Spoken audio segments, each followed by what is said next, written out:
네, 주안의 만나 7월 25일 토요일 묵상을 함께 나오도록 하겠습니다. 오늘 말씀은 이사야 10장 20절에서 34절 말씀으로요. 아수르 앞에서의 삶이 아닌 하나님 앞에서의 삶이라고 하는 제목으로 함께 묵상을 나누도록 하겠습니다. 우리가 아프거나 다쳐서 치료를 해본 경험들이 있을 것입니다. 그것의 목적은 회복이죠. 그런데 어릴 때는 이렇게 치료하는 것이 어찌나 겁이 나든지요. 빨간 약이 상처 근처에만 와도 막 울고 불고 난립니다. 그런데 반드시 해야 되죠. 그래야 낫습니다. 수술도 마찬가지죠. 수술을 앞두고 있으면 정말 두렵습니다. 육체적으로도 힘들고 마음적으로도 힘들어요. 그런데 그것을 해야 합니다. 왜요? 그것들의 목적은 회복이기 때문입니다. 오늘 본문에서는 유다를 향하여 계획하고 계신 하나님의 역사의 끝에는 그 회복이라고 하는 것이 기다리고 있음을 먼저 말씀을 하십니다. 내일 본문인 이사야 11장에서는 예수 그리스도로 말미암은 완전한 회복이 있겠지만 오늘의 것은 이 역사적인 고통의 과정이 지난 후에 올 회복을 의미합니다. 유다가 앞으로 겪어야 할 역사의 과정은 아수르로 말미암은 징벌이죠. 그러나 그것으로 유다가 망하는 것이 아니라 결국은 아수르가 망할 것입니다. 그리고 유다는 결국 회복되어서 기원하게 됩니다.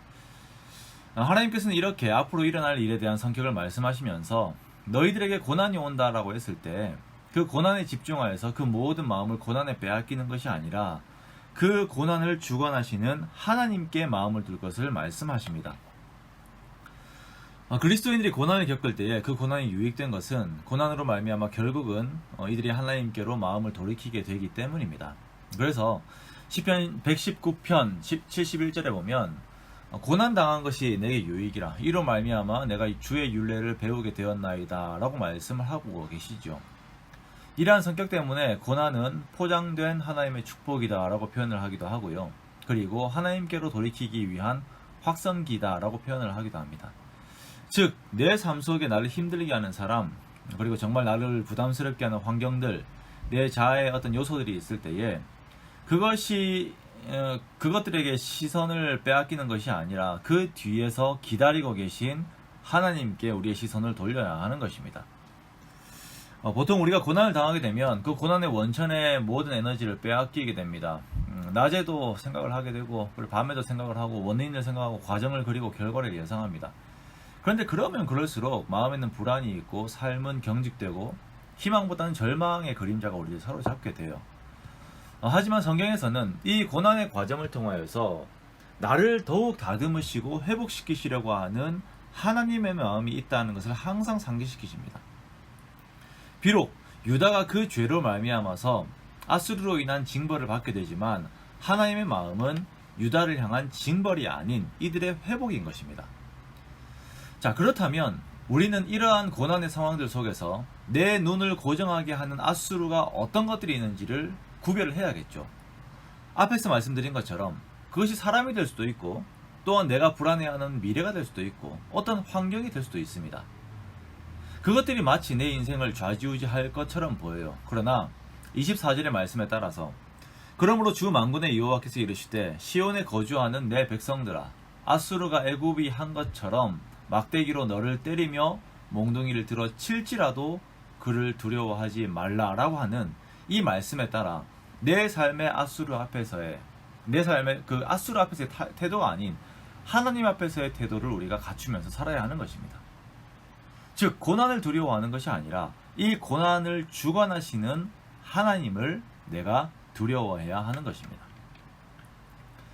신앙생활을 하다 보면 참 신기한 것이 내가 아수르를 두려워하고 있었다라고 하는 것을 인정함과 함께 하나님을 두려워하게 되면 이상하게도 내 속에 다시 힘이 올라옵니다.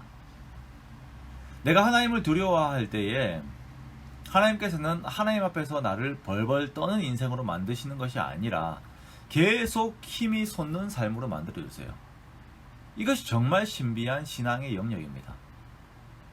아수르를 두려워하는 자는 계속 두려움 속에서 살게 되고 하나님을 두려워하는 자는 독수리 날개쳐 올라감 같은 힘 속에서 살아가게 되는 것입니다. 그러므로 비록 내가 내 죄로 말미암아 하나님 앞에 고난을 당한다 하더라도 거기에서 하나님을 바라보아야 합니다. 그때 하나님께서 회복시키시는데요. 중요한 것은 이 회복이 단숨에 일어난다는 것이에요. 하룻밤도 아니고 한순간에 하나님께서는 그 심령을 회복시켜 버리십니다. 자, 그러므로 사랑하는 성도 여러분, 아수르를 버리고 하나님을 인정하십시오. 자, 어떻게 하느냐? 이것을 머릿속으로만 하면 안 됩니다. 여러분의 입술로 소리내어서 고백하십시오. 하나님, 어떤 사람이, 어떤 환경이 나에게 아수르 같았습니다. 내가 두려웠습니다. 그가 내 인생을 결정하는 존재 같았습니다. 그런데 제가 잘못했습니다. 하나님이 저의 주권자입니다. 제가 고백합니다. 라고 여러분의 입으로 시인할 때에 주님의 평안이 단숨에 찾아오고 그 영적인 힘이 단숨에 돌아올 것입니다.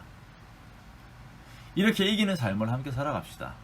죄에 밀리지 말고 내 속에 아수르에 의해 사는 것이 아닌 내 속에 함께 계신 성령님으로 살아감으로 항상 이기는 삶을 사는 그런 저와 여러분 되시기를 주님의 이름으로 축원합니다.